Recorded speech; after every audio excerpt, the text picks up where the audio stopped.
اور اللہ کے فضل سے بڑی امید ہے کہ ہم اسمبلی کے اندر ریزولوشن لے کے آئیں گے, بولیں گے, اور اللہ تعالیٰ جو ہے وہ اگر جو اس ریزولوشن کے خلاف ووٹ کرے گا تو ظاہر سی بات ہے وہ پھر اس کا مطلب یہی ہے کہ وہ تعلیم اور صحت کے خلاف ہے, پاکستان کے نوجوانوں کے حقوق کے اوپر وہ چاہتے ہیں کہ ڈاکہ ڈلے اور وہ والی سہولتیں غریب کو دستیاب نہ ہوں جو انہیں دستیاب ہیں. ہم تو جی ریزولوشن لائیں گے, پھر دیکھیں گے کون کون اس کی مخالفت کرتا ہے اور کون کون اس کی سپورٹ میں آتا ہے.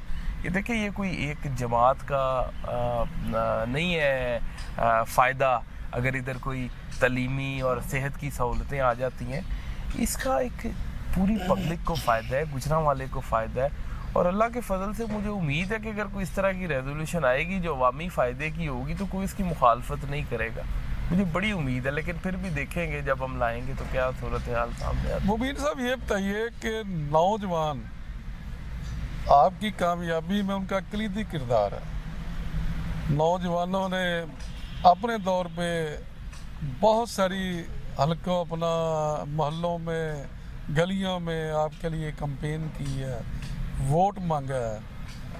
ان نوجوانوں کے لیے آپ کیا پلان رکھتے ہیں جو پی ٹی آئی کا بھی سرمایہ ہے اور خاص طور پہ آپ خود بھی نوجوان ہیں, تو ان کو کس طریقے سے آپ ان کے مسائل کو دیکھتے ہیں اور اس کے لیے کیا آپ کی جی اچھا آپ نے نوجوانوں کی بات کی ہے, نوجوانوں کے مسائل کیا ہیں,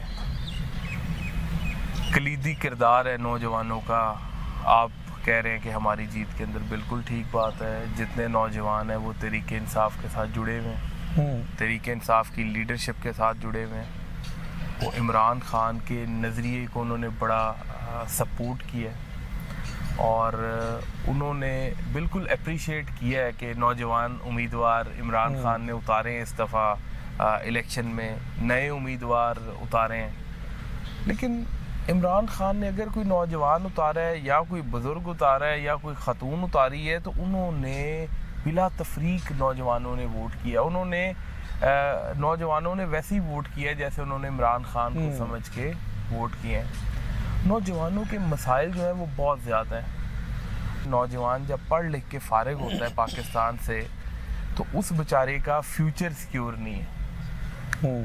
یہ دیکھیں پاکستان کوئی اتنا امیر ملک تو ہے نہیں, یا برطانیہ جیسا ملک تو ہے نہیں ہے کہ جسے اگر جاب نہیں بھی مل رہی تو گورنمنٹ اسے سپورٹ کرتی ہے. گورنمنٹ تو نہیں سپورٹ کرتی. کوئی گورنمنٹ جو ہے وہ ان امپلائمنٹ الاؤنس تو نہیں یہاں پہ اویلیبل کہ کسی کو 30,000 مل رہا ہے یا 25,000 مل رہا ہے اگر وہ جاب لیس ہے. تو بیچارے نے نوکری کرنی ہے تو پیسے کمانے ہیں تو کھانے ہیں. اگر نوکری اویلیبل نہیں ہے, دیکھیں نوکریاں کیسے اویلیبل ہوتی ہیں, جابز کیسے نکلتی ہیں. بڑی چیزیں, پڑھے لکھے نوجوان ہیں یا کوئی آئی ٹی سیکٹر کے اندر آج کل نوجوان جا کے آن لائن جابز کر کے پیسے کما رہے ہیں.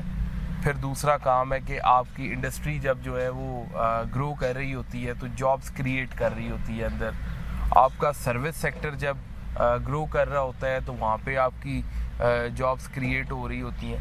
تو یہ بڑی چیزیں ہیں جن کے اندر جابز کریشن ہوتی ہیں. لیکن ہمارا المیہ یہ ہے کہ ہم آئی ٹی سیکٹر میں بھی بہت پیچھے ہیں, بلکہ پیچھے کہنا بہت چھوٹا لفظ ہوئے گا. ہم بالکل آئی ٹی سیکٹر کے ابھی سوچ رہے ہیں کہ ہم نے آئی ٹی سیکٹر ڈیولپ کیسے کرنا ہے اور پاکستان کے نوجوانوں کو اس کے اندر کیسے جو ہے وہ لے کے آنا ہے. انڈیا ہمارے سے بہت آگے ہے. انڈسٹری کی اگر بات کریں تو پچھلے 1.5-2 سال کے اندر جب شہباز شریف کی 16 مہینے کی گورنمنٹ تھی یا اس کے بعد جو نگران گورنمنٹ تھی, اس نے بٹھا ہی بٹھا دی ہے انڈسٹری کا. جو انڈسٹری اپنے 100% کیپیسٹی پہ چل رہی تھی اور انڈسٹریاں جو اس سے پہلے گرو کر رہی تھیں, جو اپنے مینوفیکچرنگ فیسلٹیز کو بڑھا رہی تھیں, ساری چیزیں بجائے بڑھنے کے رک تو گئیں, رک کے بعد جو چل رہی تھیں ان کی پروڈکشن کیپیسٹیاں 50% سے بھی نیچے آ گئیں. وہ بلکہ جابز ملنے کی بجائے لوگ جاب لیس ہونا شروع ہو گئے. یہ بڑا ایک الارمنگ سچویشن ہے پاکستان کے لیے, اور پاکستان کے جتنے فیصلہ کرنے والے لوگ ہیں ان کے لیے سب کو سوچنے کی ضرورت ہے.